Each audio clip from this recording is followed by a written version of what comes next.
En el día de hoy la doctora Marcia nos ha puesto y nos ha dicho que pudiéramos hablar algo sobre los procesos autonómicos, neuroautonómicos, y sobre todo en un cierto grupo de patologías. Aunque ella mencionó inicialmente la enfermedad de Parkinson, pues como el tema de la jornada es movimientos anormales y movimientos, pues verdaderamente no va a ser simplemente circunscrito a la enfermedad de Parkinson. Así que vamos a tocar algunos otros temas en la que yo estoy seguro que a la doctora Deyanira Ramírez le encanta y así pues efectivamente vamos a ver. Sí. Ok. ¿De qué hablamos? ¿De qué comenzamos y vamos a entrar en materia? Esta es la pequeña parte de introducción. Y cuando hablamos y fíjense que intenté hacer una pequeña definición que englobara todo. Esta gráfica, aunque no es de nosotros, el pointer realmente no funciona. Dame para atrás. No, es el pointer, el señalador verde. Bueno. De todas formas, en la parte superior donde dice disautonomía, fíjense que por definición lo que queremos decir es que como una sombrilla disautonomía es una entidad, es un nombre que abarca, que engloba, que protege a varios síndromes. Es decir, no es un solo, sino, es decir, ya sabemos que un síndrome es un conglomerado de síntomas y síntomas. Sin embargo, disautonomía incluye varios síndromes, no es un solo. Y fíjense varias características de esta palabra. Gracias a ti. Esa palabra, disautonomía, puede ocurrir en cualquier edad, se debe a múltiples causas, realmente una no excluye la otra, realmente pueden coexistir. Por buena suerte o por mala suerte, siguen el curso y el ciclo de la vida, es decir, pueden ser inicial, fase media y fase tardía, pueden ser evolutivas. Algunas pueden ser resolutivas, es decir, pueden eliminarse en el caso agudo, otras pues vivimos con ellas y no son curables. De tal forma que lo único que hacemos es que podemos ser hoy día de forma paliativa, es decir, sí podemos controlarla, sí podemos prácticamente dormirla de forma paliativa. Entonces, ahora bien, esa palabra y ese síndrome y eso que engloba aquí tiene una vía común. Ese paraguas que nos agarra, ese palito, pues ese palito es el sistema nervioso autónomo. Y en ellas podemos ver, fíjense cómo tenemos entre ellas, sí, vamos a hablar de síncope, que son algunas caídas, que Marcia nos decía, pero fíjense cómo tenemos la atrofia multisistémica. Por otro lado, esto es cuando hablamos de disautonomía. Dame la siguiente, por favor. Fíjense entonces en esta gráfica, cómo las enfermedades neurodegenerativas, yo sé que ese es un tema que no debo tocar mucho delante de ustedes, pero realmente sí Marcia nos enseñó que si vamos a hablar de las alfa-sinucleopatías y trastornos del movimiento, pues tenemos que ver cómo entre el trastorno del movimiento, que es la jornada del día de hoy, la palabra con que le acabo de mencionar, y algunas enfermedades del tracto cognitivo, de la parte cognitiva, cómo se reúnen, cómo se unen. Y fíjense cuáles son las enfermedades comunes entre ellas. Tenemos la enfermedad de Parkinson, la demencia del cuerpo de Lewy, la parálisis supranuclear progresiva y Deyanira, la atrofia multisistémica. Fíjense entonces cómo disautonomía y trastorno del movimiento tienen en parte en común en esta parte. Tanto así que si pudiéramos entonces ahora nosotros decirnos y verlo desde el punto de vista de nosotros, es decir, de nosotros estoy hablando de disautonomía, pues entonces comenzamos a decir que, y esto es importante, estoy seguro que el doctor Lora me va a decir que cómo es posible que el 25% de los pacientes que Deyanira ve solamente sean lo que ella pueda ser capaz de ver en la primera consulta. Y le digo Lora porque cuando en mi rotación de neurología, me enseñó lo que era un examen físico neurológico, miren, como ustedes no se imaginan. Por eso desde ahora siempre lo recuerdo. ¿Y cómo es posible que entre el 40% de ellos sean capaces de nosotros comenzar con un diagnóstico y cuando lleguemos a la autopsia encontrarnos con otro diferente?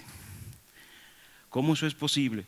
¿Y cómo entonces podemos ver la coexistencia entre esos grandes grupos y no poderlo diferenciar uno de otro? Ahora sí, dame la siguiente. Bueno, esto es lo que Daniela, lo que Marcia quería. Sí, simplemente enfermedad de Parkinson. No voy a hablar porque no sé de eso. Sin embargo, una de las afectaciones no motoras, y desde su definición, desde que se comenzó a describir Parkinson, se vio que los primeros síntomas que se veían en Parkinson eran disautonómicos, gastrointestinales ciertamente, genitourinario en segundo. Ahora bien, ciertamente dentro de las actividades no motoras de Parkinson existe una disautonomía, es decir, forma parte del conglomerado diagnóstico de ella, y tanto así, sígueme hacia adelante, que puede ocurrir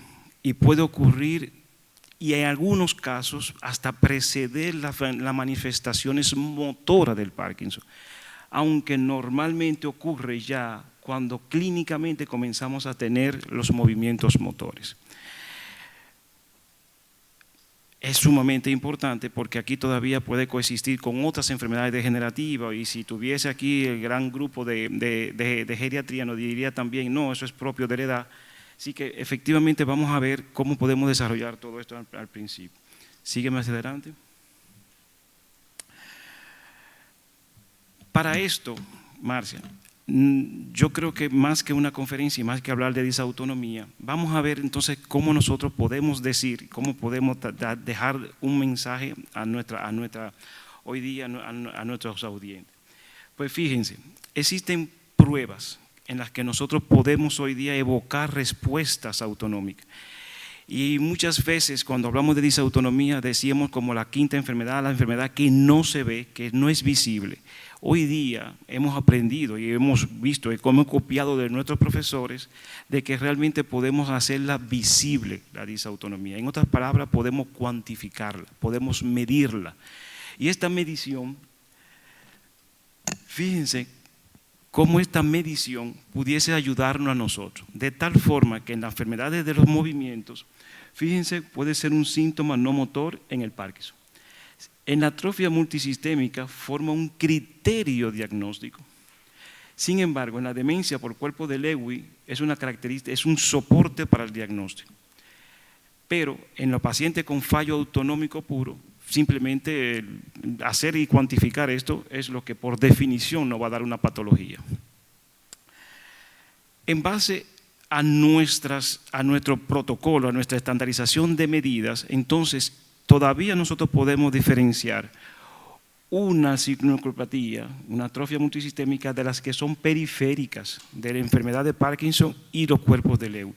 Es decir, que desde el punto de vista de las pruebas autonómicas cardiovascular podemos diferenciar un patrón central de un patrón periférico.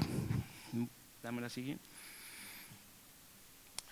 Y aquí están algunas pruebas. Es decir, yo tengo que evocar una respuesta que está comandada por los centros neurológicos centrales para que me dé, y yo medirlo a nivel periférico, a nivel, por ejemplo, un órgano secundario, un órgano efector cardiovascular en este momento, y así poder entonces medirles esa respuesta que ese sistema controla. Algo importante, muchas pruebas, y esto que ustedes van a ver, quizás muchos han dicho y han hecho, incluso para la punción de la médula espinal, que dicen, no, la presión de Valsalva, hagan la maniobra del Valsalva. Pero quizás muchos no habíamos tenido la experiencia de describir o de vivir en vivo en República Dominicana las fases de la maniobra de Valsalva. A partir de ahora, entonces, vamos a borrar el chip que nos habían enseñado y vamos a decir que la frecuencia cardíaca es completamente parasimpática. Así nos quedamos para aprender. La frecuencia cardíaca en todo lo que veamos es parasimpático y la presión arterial en todo lo que veamos es simpático. Eso le va a ayudar a entender lo que, por lo menos a mí me ayudó a entender las pruebas. Entonces, para hablar de la maniobra de Valsalva tenemos es la única prueba a nivel de cardiovascular de la prueba autonómica que nos da las dos variables, que nos puede manifestar los dos componentes, tanto el parasimpático como el simpático. ¿Por qué le digo esto entonces? Porque normalmente la maniobra de Valsalva son segundos y sabemos muy bien que el corazón late 60 veces en un minuto, es decir, que prácticamente está latiendo una vez por segundo. Y si la maniobra de Valsalva se debe hacer en unos 10, 15 segundos, imagínense entonces tenemos que capturar 15 latidos del corazón. Por eso muchas personas, si no pueden hacer esto latido a latido, no van a poder reconstruir esta gráfica. La gráfica está hecha de dos formas, de la presión arterial y de la frecuencia cardíaca. De este lado veo la parte cardiovagal y de este lado veo la parte cardiosimpática. Entonces, está hecho de 4 fases y para que aprendamos desde hoy, Valsalva, si ustedes quieren, o es Do-B, de la Do-B de Valsalva, que da esta forma. La primera fase, la segunda fase y segunda fase temprano, segunda fase tardía. Y fíjense aquí la segunda B. Y en esa segunda B, que es la fase tercera, tenemos una cuarta fase o un overshooting. Lo digo para que entonces reconozcamos por gráfica, por visión, la fase de Valsalva. Esos son 15 latidos, prácticamente 15 o 20 latidos que se ha grabado la presión arterial de 15 o 20 latidos. Y esto que ustedes ven es la frecuencia cardíaca a medida que vamos aumentando los diferentes tipos de mecanismos que se ocurren en compensación. Tuve que detenerme a explicar esto porque yo entiendo que esta es la parte fundamental para poder continuar con la presentación. Entonces, una vez entendemos esto, ya sabemos que nosotros con este pujo lo podemos grabar, hemos evaluado gran parte del sistema periférico, el sistema autonómico. La segunda prueba que utilizamos y es el estrés ortostático, es decir, algunos mecanismos y algunos controles que yo estoy seguro que ustedes conocen mucho mejor que yo, la fisiopatología, la fisiología del ortostatismo, pero no obstante, normalmente existen dos formas, o lo hacemos rápido o lo hacemos prácticamente un poquito retardado. Lo ideal siempre es un protocolo de 20 minutos. Dame la siguiente. La tercera prueba es la coordinación que existe entre la respiración y la frecuencia cardíaca. ¿Qué tanto el sistema nervioso puede controlar, que puede coordinar que cada vez que yo inspire el corazón se acelere, cada vez que yo expire el corazón se lentezca? Y eso es lo que vemos nosotros. Fíjense como en rojo tenemos la frecuencia cardíaca y como en azul tenemos entonces los patrones inspiratorios y expiratorios. Inspiramos, expiramos, inspiramos, expiramos. Esa relación, eso no debe ser, por ejemplo, mayor de 15 latidos por minuto. Sí, normalmente debe haber una coordinación bien estrecha entre cada vez que inspiramos y cada vez que expiramos. Por eso le pedimos al paciente que haga 6 inspiraciones, 6 exhalaciones durante 1 minuto. Dame el siguiente. Esta prueba es la cuarta prueba y es prácticamente la que completa nosotros hoy día. Yo sé que para los endocrinólogos han visto esta prueba y han querido utilizarla o se utiliza con la neuropatía autonómica periférica en las fibras pequeñas, pero es simplemente visto para evaluar la parte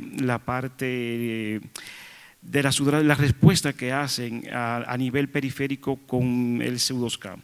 No obstante, lo más importante no es tanto la capacidad de sudoración o no, sino es la capacidad que tengan la parte periférica de demandar o de liberar los neurotransmisores.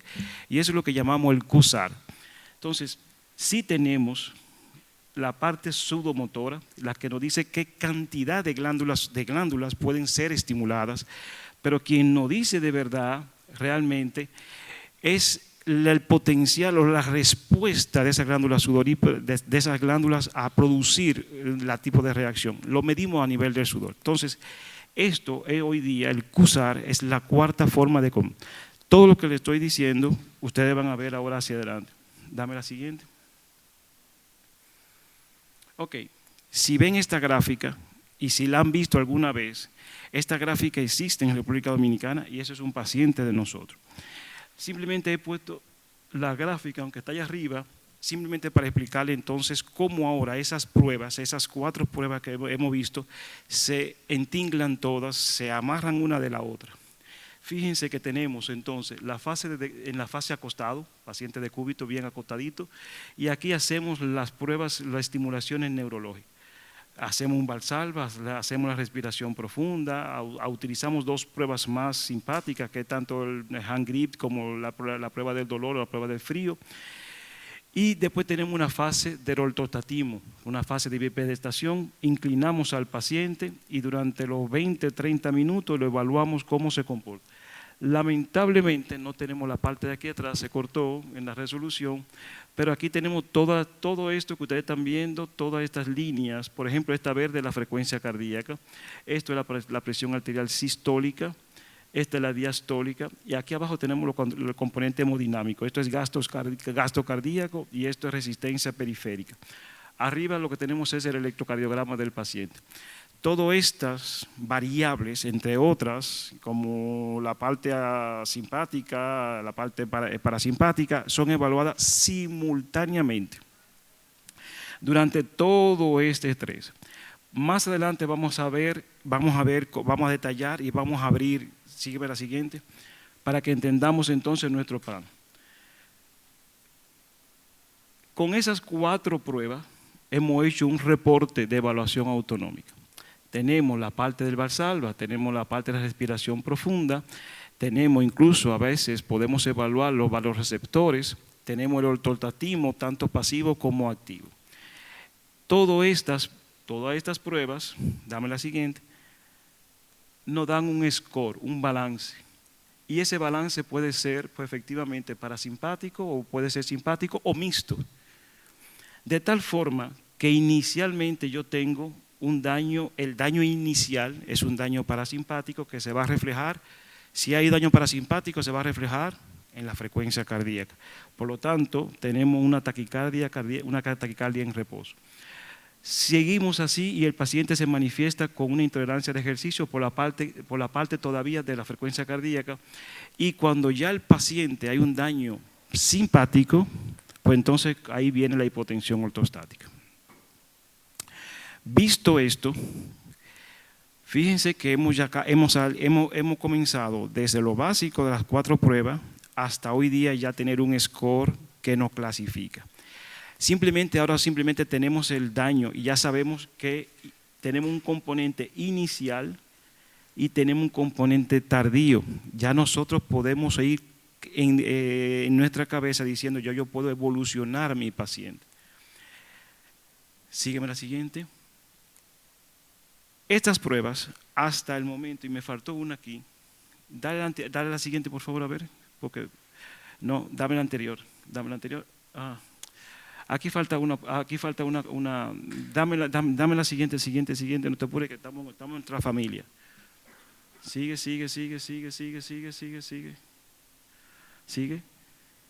Sigue. No, dame la anterior. Nos faltó una prueba. No, dame de regreso otra vez. Aquí faltó porque ya tenemos la ubicación, ya tenemos pues, efectivamente la prueba. Simplemente ya podemos identificar el daño. Ahora bien, podríamos clasificarlo entonces entre periférico y central. Para el periférico y central entonces es la que utilizamos la prueba del QSAR. El QSAR, la estimulación periférica, la respuesta a la estimulación neural pequeña, y podemos medir la sudoración. Eso es lo que nos diferencia entonces entre un periférico y un central. Estas pruebas no es Juanico, no es cardiología, pues verdaderamente esas pruebas ya hace mucho que existen, simplemente la estamos utilizando, la estamos aplicando, y fíjense cómo esas pruebas autonómicas cardiovasculares en los pacientes con trastornos del movimiento, sea la atrofia multisistémica, predominantemente cerebelosa o predominantemente parkinsoniana, la enfermedad de Parkinson, pudiéramos utilizarla, y fíjense que la sensibilidad anda entre un 45 y 64%, y una especificidad, la capacidad de decir que no, para poder distinguir entre una atrofia multisistémica y una enfermedad de Parkinson. Si a esto le incrementamos, fíjense que los pacientes con enfermedad de la atrofia multisistémica presentan, a diferencia del Parkinson, una respuesta generalizada y una anhidrosis mucho más severa, es decir, una respuesta a un CUSAR completamente plano. Estas dos ya comenzamos entonces nosotros a poder diferenciar una entidad de la otra. Y eso lo podemos ver todavía si vamos con la demencia del cuerpo de Lewy. Aunque las pruebas no son útiles para diferenciar una de la otra, en este caso, pero sí podemos utilizar todavía el CUSAR, la parte periférica para ello. Ustedes se recuerdan que habíamos dicho que estas pruebas podían diferenciar entre un patrón central y un patrón periférico. Si a esa vemos, ahora sí damos la siguiente, fíjense cómo se han creado algunos fenotípicos autonómicos de las enfermedades con movimiento. ¿Cuáles son esos fenotípicos? Fíjense, ustedes me van a decir ahora, fíjense las pruebas. Respiración profunda, tengo la respiración y veo que en la frecuencia cardíaca no tengo ninguna alteración. Es decir, aquí hay un daño. Ese daño, si era frecuencia cardíaca, ¿a qué corresponde? Corresponde a parasimpático. Si en la maniobra del Valsalva, fíjense, acuérdense que en este caso yo le había hablado de 2B, una W, fíjense cómo aquí el overshooting o la parte más grande de la fase 4 no existe, solamente existe una caída. Esto también existe, esto quiere decir que hay un daño simpático.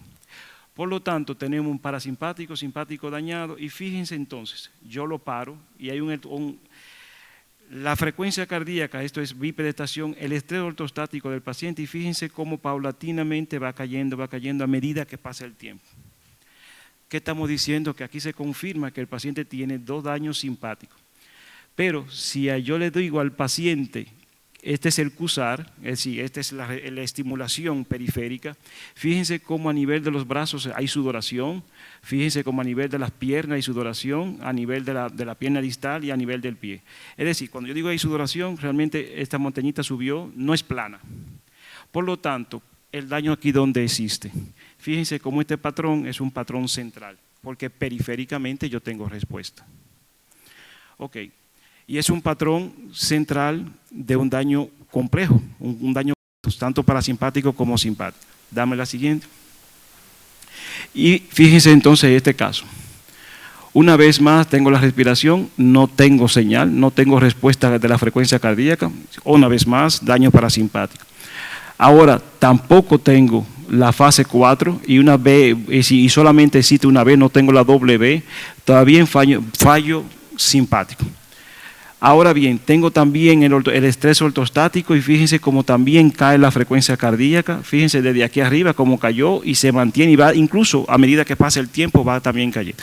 También tengo otra vez hipotensión ortostática. Ahora bien, fíjense ahora cómo yo a nivel periférico tengo señal solamente en los brazos, fíjense en las piernas cómo está caída, fíjense en los pies. Entonces, este es un patrón de tanto central, pero también existe daño periférico.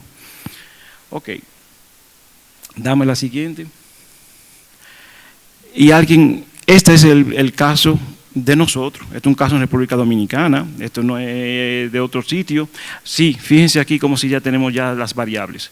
Fíjense cómo tenemos frecuencia cardíaca, que es el verde, fíjense cómo tenemos la presión sistólica y diastólica, la promedio, la saturación. Estos son algunos parámetros cardiovasculares que me gusta ver, como el ADPDT, el gasto cardíaco, y fíjense la resistencia periférica, los componentes simpáticos y parasimpáticos que lo podemos medir, incluso la sensibilidad de barro reflejo. Aquí tenemos, ustedes dirán, bueno, me hace falta las 2 pruebas principales, aunque es decir, desglósame esta y desglósame esta. Dame la anterior, digo la siguiente, perdóname, mírenla aquí. Mire su Valsalva. Ustedes van a decir, bueno, ¿tengo la B o no tengo? Tengo W. Y esa Valsalva, fíjense la respuesta a la frecuencia cardíaca. Recuérdense que aquella vez la frecuencia debía subir. Y miren la respiración, la respiración profunda, miren la respuesta a la frecuencia cardíaca. Dame la anterior. Con esas 2 pruebas y este estrés ortostático que vamos teniendo, ¿de qué decimos? ¿Qué tipo de lesión tenemos? ¿Alguien en el público? Si no, lo que sí tenemos es que tenemos este paciente efectivamente con un daño autonómico seguro, tanto parasimpático como simpático, Y fíjense como todavía la curva de que paramos ese paciente, a los 20 minutos el paciente tiene una presión de 80, 60. Comenzamos efectivamente con 150, una presión que viene manteniéndose en 150 y a los 20 minutos tiene 80. Esto es sumamente, quizás lo que más se andaba buscando, de por qué mis pacientes con Parkinson se me caen.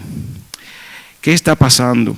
Y esto, la respuesta que yo te quería dar, Marcia, es que efectivamente no es tan simple, no es tan complejo yo poder agarrar a mis 70 años de edad, diferenciar que esto no es un síncope simplemente, que no es una atrofia multisistémica, que no es la levodopa o carbidopa de que le estoy dando al paciente, o que realmente era la enfermedad puramente de Parkinson per se, o era un componente de ella. Por eso, la respuesta tuve que hacerla de esa forma para decirte que es un poquito complejo y que a mí en particular, como mensaje de esta conferencia, dame la siguiente. Siguiente. Tengo que decir obligado, las condiciones que me pediste son condiciones coexistencia. Está demostrado que enfermedad de Parkinson puede coexistir con disautonomía, incluso que la disautonomía puede coexistir con otros trastornos del movimiento que confunden. Imagínense, yo sé que para ustedes es un reto, porque debe serlo, la atrofia multisistémica, predominio parkinsoniano con enfermedad de Parkinson a los 80 años con otra enfermedad degenerativa. No es excluyente y yo no quisiera ser neurólogo en ese momento para yo decirlo. Ya existen aquí herramientas diagnósticas, de clasificación e incluso pronóstica. La disfunción autonómica puede preceder y cuando es cardiovascular puede estratificar la enfermedad de Parkinson. No es el mismo Parkinson sin disautonomía que con disautonomía. No es el mismo Parkinson con hipotensión ortostática neurogénica ni el mismo Parkinson con hipotensión ortostática secundaria a fármaco. Y esto yo diría que como Deyanira, nada más en el 75% tiene que volver a ver el paciente para poder hacer el diagnóstico, yo diría, y es mi recomendación, que ustedes van a decir, bueno, a ti te conviene.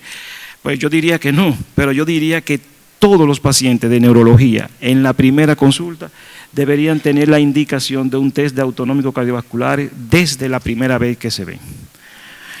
No es que yo quisiera, es que para mí creo que es un aporte para ustedes, para que mañana pudieran decir, esto está evolucionando, esto me apareció desde el principio y mañana yo puedo predecir lo que puede pasar con el paciente. Para mí, muchísimas gracias por la invitación.